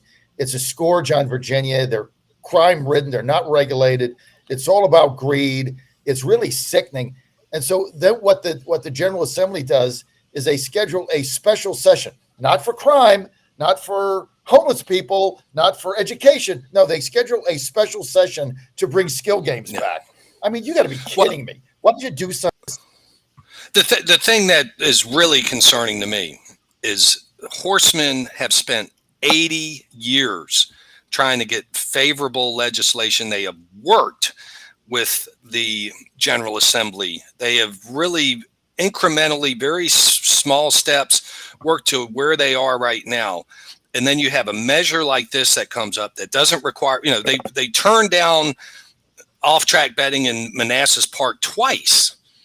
But you can have gray games there without a referendum. There's some issues surrounding that, and it's. I mean, whether you like them or not, or whatever, there's a fairness thing to this that is whack. It's just completely off the chart in terms of what would be allowed with this gray game, and it would undermine what has really been a great business model for Colonial Downs. Biggest comeback since Harley Davidson, right? For Colonial Downs, considering they were shuttered for 6 years. So I was glad to see, if anything, that they need to make sure the playing field is level at a minimum. That would be the minimum. And I think they should tilt it and keep it tilted toward parimutuel racing in Virginia. It's all about greed, dude. I mean, you know this, Nick. I mean, the money that this Peso-matic scam company out of Corporate Drive in Atlanta has dumped into these coffers. I mean, it's like drag $100 through the General Assembly. God knows, what you're going to find. I mean, that's basically it. And you got Senator Stanley, who's my lawyers. He's a friend of mine, but he's leading the effort to get it back, and he's also their lead counsel. I mean, the whole thing stinks to high heaven. It's all disgusting. And but now they're going to bring it back again. It's like you keep stepping on a cockroach and it just doesn't die. It's still running off somewhere. You're still trying to get it. So they better look at the impacts of small business in Virginia. And when I mean small business, I'm talking about Brayburn Farm and Crozet, the Eagle Point Farm and Ashland, and all of these small farms, Smitten Farm up in Middleburg. I mean, there's just or in the Plains, there are a lot of. We're small business too. We are very much small business and have a bigger impact on the economy than what you see in these other stores. Just sort of real quick, because I know you're going to need to wrap up. CNBC has coverage from Pimlico starting at 1:30. Then the regular mothership NBC picks it up at 4:30. Post time for the race is at 6:50. I'll take the over on that. It never seems to go right at 6:50. First race today is at 10:30 at Pimlico. 14 races on the card. A number of neat undercard races too. It's always fun to see some of these horses come out of Colonial Downs. They will be on the turf today at Pimlico. Old Hilltop. Hi-ho. So, Nick, right before you leave here, let's just go around the horn and everybody give us just your winner for the Preakness. I know everybody is following this who's on the show right now. We got about 2 minutes, and we don't have to do the exotics and stuff like that. We'll just go around who you think, what horse you're on for the Preakness. So, Nick, we'll start with you. Then we'll just go around and give our picks out, and then we'll transition to golf here. Number 9, Imagination. Number 3, Catching Freedom. Number 5, Mystic Dan. 9, 3, 5. My picks in the Preakness. 9, 3, 5 for Nick. Nate, what you got? I like Tuscan Gold, so I like the 8 horse. I know there's some concerns about he's relatively lightly raced, but I think that there's something here, and I think there's a reason that they skip the Derby and put him in the Preakness here. Dan. All right, I'm going to ride with Imagination to win. I'll throw Catching Freedom in at number 2, and I'll take Mystic Dan to show because the Derby winner usually at least finishes top 3. Dad. Those that follow me know that I don't bet exotic. I don't bet exactas. I don't bet trifectas. I don't bet to place. I don't bet the show. I only bet to win. That's been my strategy forever. So I like the number 3 here, Catching Freedom, 7-2 right now. Maybe he goes off at second choice. but I think he's the best horse in this race. The way it's set up, I think when they hit the top of that stretch, if he's got a little light, he is going to circle the field. I think he's going to catch Imagination at the wire. So I love Catching Freedom to win.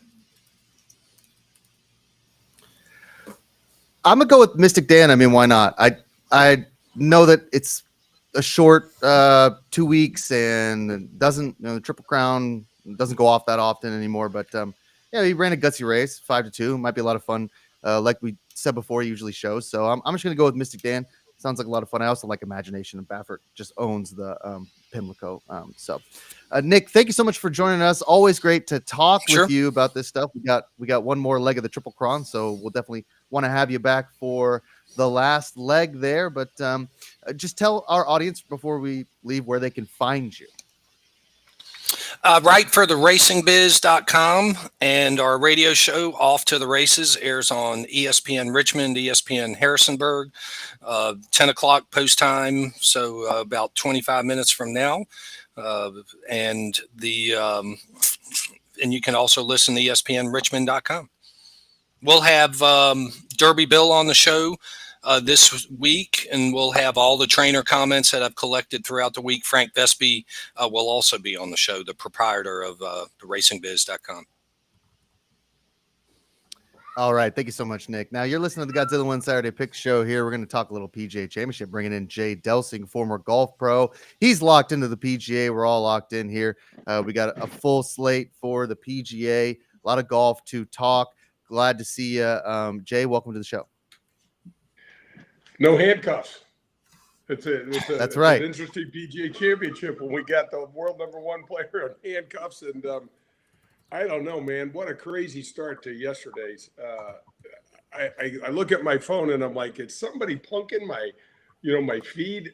Scotty Scheffler in handcuffs, and you read about a cop attaching himself to his car while it's moving. I mean, my parents told me not to do that. I might have done it 1 or 2 times, but they told me not to do it, and no wonder he got hurt. I mean, it's the strangest thing, guys. But just before we talk about the golf itself, whenever you go to places like this, the roads that lead into these events are small, and they're really rural.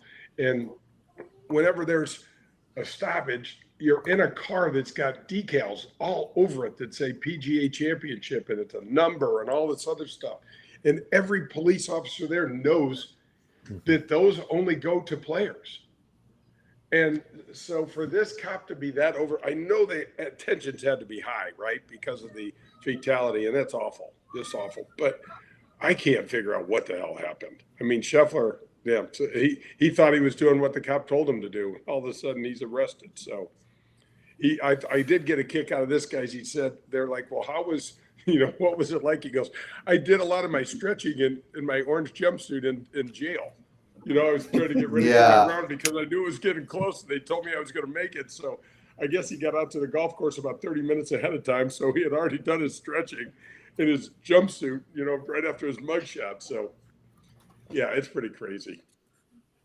Yeah, Jay, I mean, I think you make a really good point. We'll get to the golf here in a minute. But, Nate, you've been to a lot of these golf tournaments as well. Like, to get in and out of a country club as, I guess, exclusive as something like Valhalla, it's not easy. Like it's not like the Titan Stadium, where I mean, this isn't like, it's not like downtown LA or like Brooklyn or something. Like this is like there's not very good transportation there. There's almost never any parking, so there's just a lot of shuttle traffic.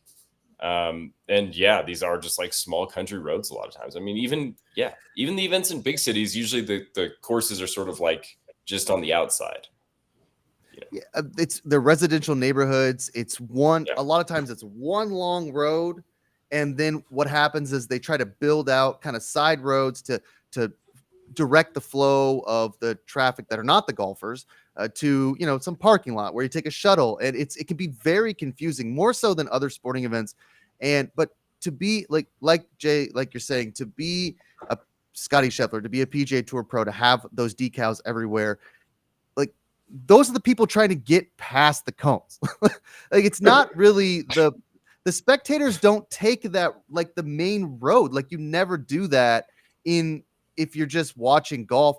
They have signs that say, hey, go over here. It's like 2 miles, 3 miles away from the main entryway. That's where you park. Then you're going to take the shuttle and then you're going to go through all this stuff. I'm sure spectators get lost. I'm sure they try to go over the cones or whatever, but this was such an overreaction for a police officer. And I'm sure like you said, you've been in these situations before. I know you've probably been not arrested, but in similar situations where it's like, hey, listen, man, I need to get to where I'm going. Let me through. I'm at work. Like I'm not, this isn't fun. I mean, it's fun, but like, it's not like I'm here to work, man. Like, let me go. Well, where do you think he was going? You know what I mean? Like, where's he? Is he going to go break into Valhalla? I mean, he was going in you saw him, he was in his gym shorts. He's going to work out before his round. I mean, I was telling your dad yesterday, I don't think this guy's got a speeding ticket. I'm serious. Yeah. I see him driving in his old Suburban in Fort Worth and in Dallas, going the speed limit. I don't think this guy breaks a lot of rules. Nate, where else is a 6'5" like white guy going at that? Like, I mean, he's gigantic.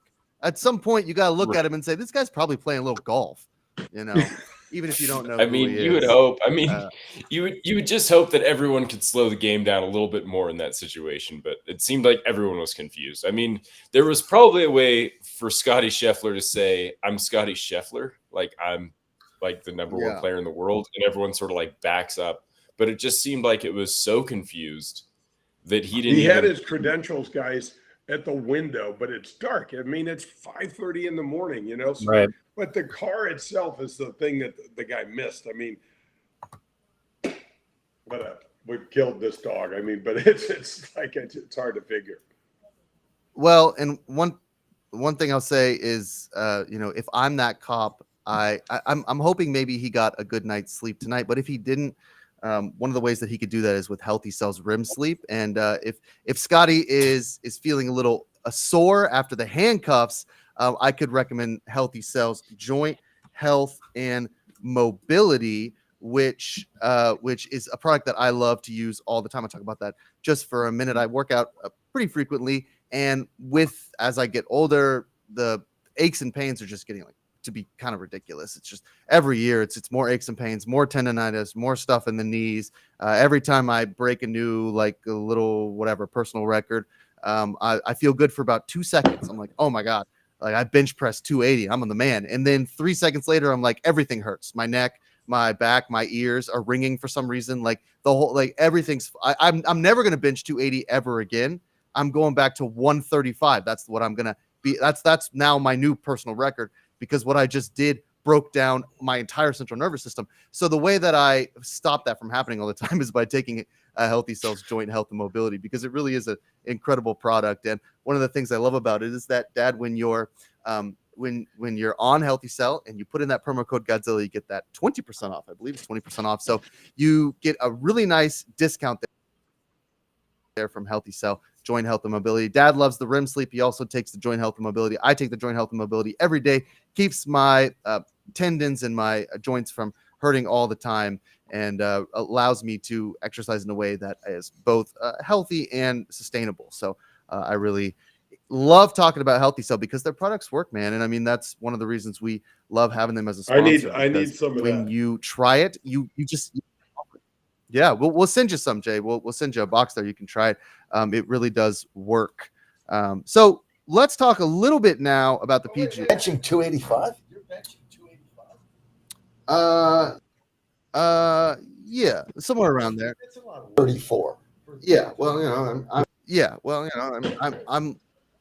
285 is like, that's big time. Big time. Yeah, that's big time. yeah. That's why I started a radio show, so we could talk about how much I bench. Let's get onto the PGA Tour. I'm sure that's what Jay is here to talk about. Get onto the PGA Tour. I love it. I'm jealous. Yeah, Jay. Hey, listen.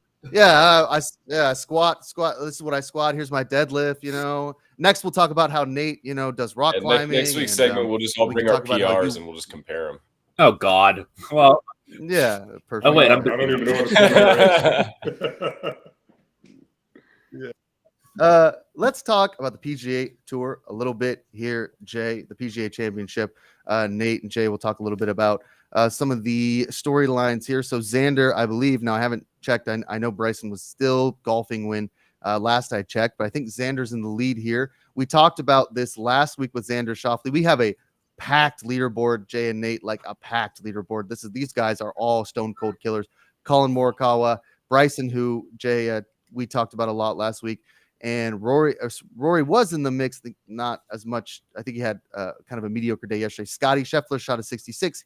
He's in the mix. Sahith Theegala, who can win a major. I think we all agree on that. He's in the mix. So this is going to be, I think, a really fun day, Saturday and Sunday. Jay, we'll get to you, and then we'll get to Nate. We talked about Xander. He does not play well with the lead. Is this a day where he can he close out this tournament, or are we going to be talking again about how on Sunday Xander lost the lead? Jay, first we'll go. This is going to be a crucial day for Schauffele, because he starts off with a 3 or 4 shot lead yesterday with his 62. And it's not like he played a bad round of golf. But guys, when you're trying to win out here, you've got to take your foot and keep it on the gas the entire time. And so now his 3 under par brings him back to the field. And look at the leaderboard. It's jam-packed, as you said, Jack. And Scotty Scheffler just keeps pinging along at a 4 under, a 5 under. And today we call it moving day on the PGA Tour. And today's going to set up what you're going to have to do on your Sunday round, right? So if Xander's still got a one stroke lead, if he shoots the low round of the day, which is not easy to do, but if he shoots the low round of the day, it's his championship to win or lose. But I'm looking for guys like, what is Theegala? Theegala has not been in this position very often, but he's trending, right? Everything about this kid has moved. It's exciting to watch. I mean, it really is. DeChambeau's another guy with a tremendous amount of firepower. Guys, we got extremely lucky with the weather down there. So the forecast is no more rain.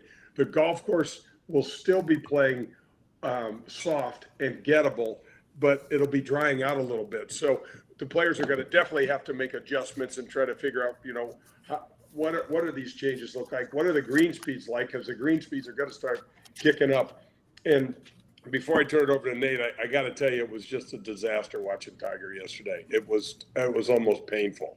I was almost hoping that they'd stop showing him. I mean, I've never seen him. He looked like me out there. He was missing 3-foot putts all day long. It was terrible. Yeah. Did you see him skull that one out of the bunker? I swear every golf fan in America was like, finally, he did something, that they can relate to. I mean, he hit it right in the greenside bunker, guys, and hit it right in the forehead and sent the ball, 40 yards over the green in the other bunker. Jay, before we get to Nate, one thing that you touched on that I want to ask, with the conditions likely with the course playing soft today, but probably not doing that tomorrow, who really needs to have a big moving day and can take advantage of these conditions to set themselves up for Sunday? Yeah, so take a look. So good question, Dan. So take a look down the leaderboard and look at the 600s, the 5, 6, and 7 unders. Those are the guys that you shoot some sort of mid-60 round. All of a sudden now you're going to be right in the mix. The pressure is on the top 3 or 4, and it's how they're going to handle it. Now, there are a hell of a lot of accomplishments up in there. You got Scheffler, Morikawa. Morikawa's a 2-time major champion. Schauffele has not won a major, but won 7 times on the PGA Tour. And Theegala is in his 3rd year, so he's won 1 championship, but trending in a great direction. So it's really interesting. Thomas Dietrich is kind of a phantom.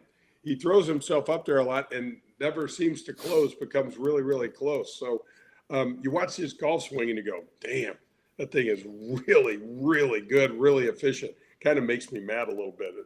When I swing, everything moves at the same time. His is it's beautiful. So Tony Finau's interesting because he can't putt into the ocean right now. But did you see the way he hit the ball yesterday?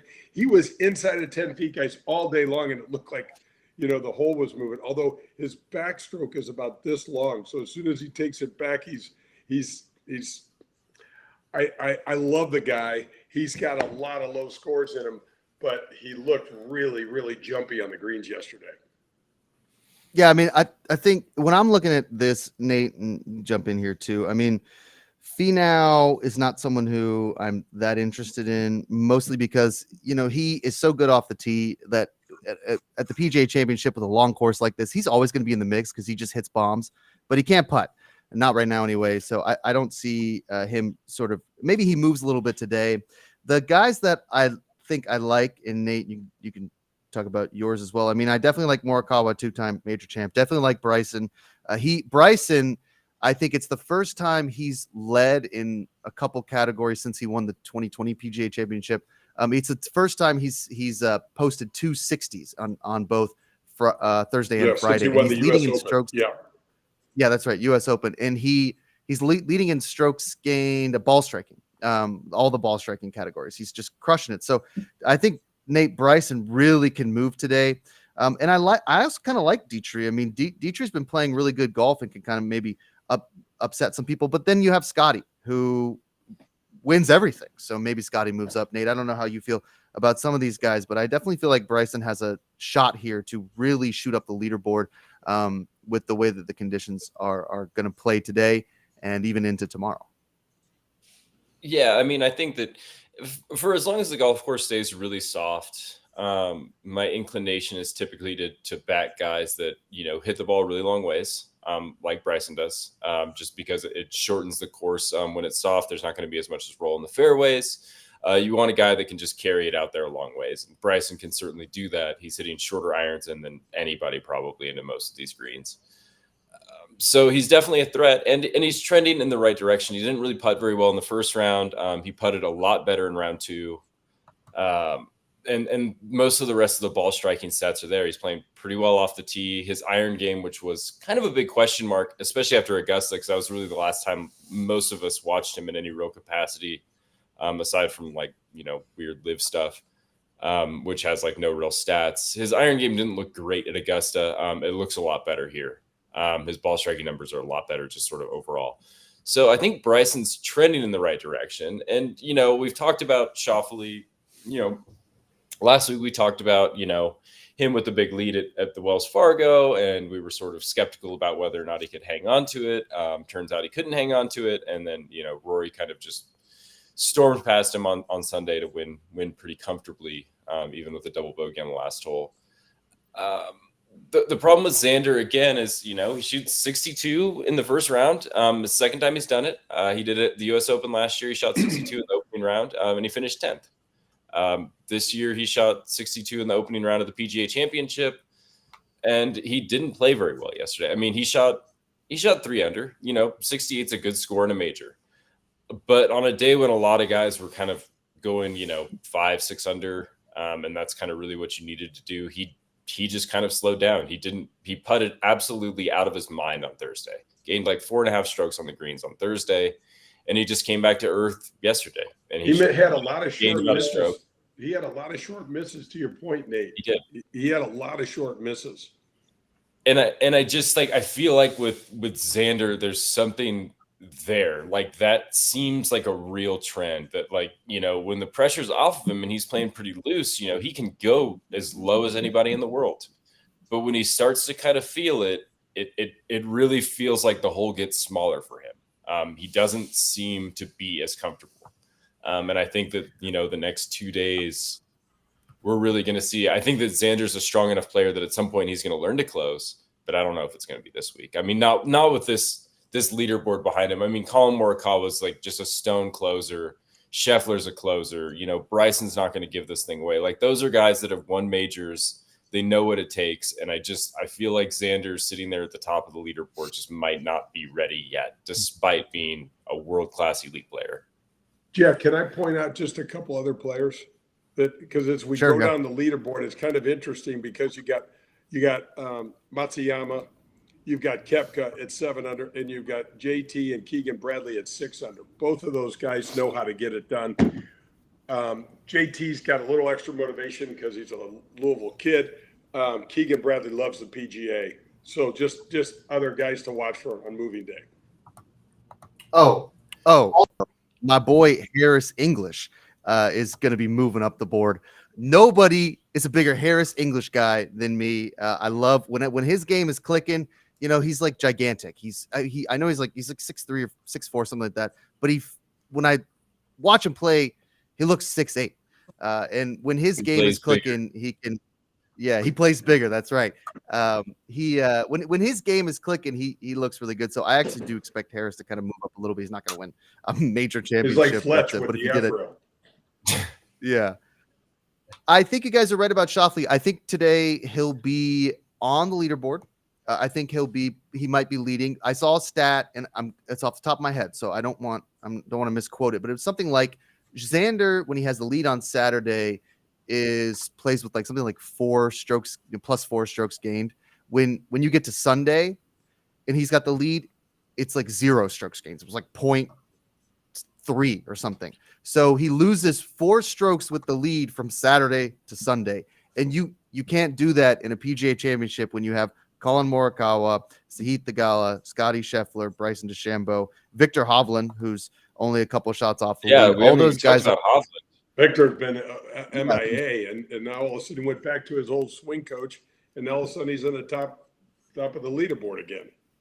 Yeah, 1 week with his new swing coach. Yeah.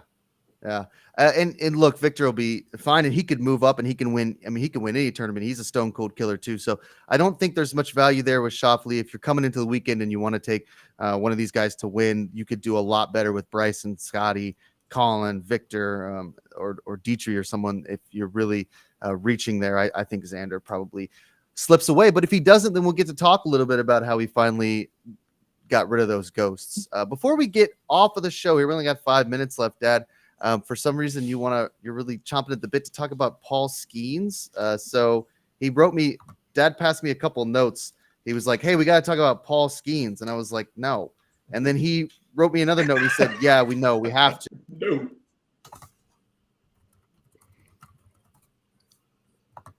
All right. Well. All right. And now both of them lose internet. And now you guys just got frozen out. Wow. And I guess that's a natural segue, but if we're just gonna, I don't know if we need to talk about Paul Skeens. Do we need to talk about Paul Skeens again? No, we can pass on Paul Skeens for now. All right, let's just keep talking about the PGA then. And that's what matters right now. Yeah, I think the PGA Championship. So we sort of talked about a little bit about sort of our guys, but there are a couple others. You know, the one that I'm sort of like just staring at, and I just keep looking at because I thought that he could play well here. And nobody's really talked about him is Dean Burmisters. He's 6 under. He's still got 2 holes to play. But if he gets, if he can, and he's got a gettable, 18. If he gets to 7 or 8, he hits it so long. He is so much. Like, it's just hilarious how much longer he is than almost everyone he plays with. Like, if he can get it going and if he can just putt just kind of decent, like, there's a chance he makes a run up the leaderboard and, like, as sort of a deep long shot. And what's interesting, guys, is that the PGA Championship of all majors will have a guy sneak in that'll win a tournament like a Jeff Sluman, a Sean McHale. Wai Yang 1 year. Yeah, the PGA seems to have that more than any other major. It never happens at Augusta, right?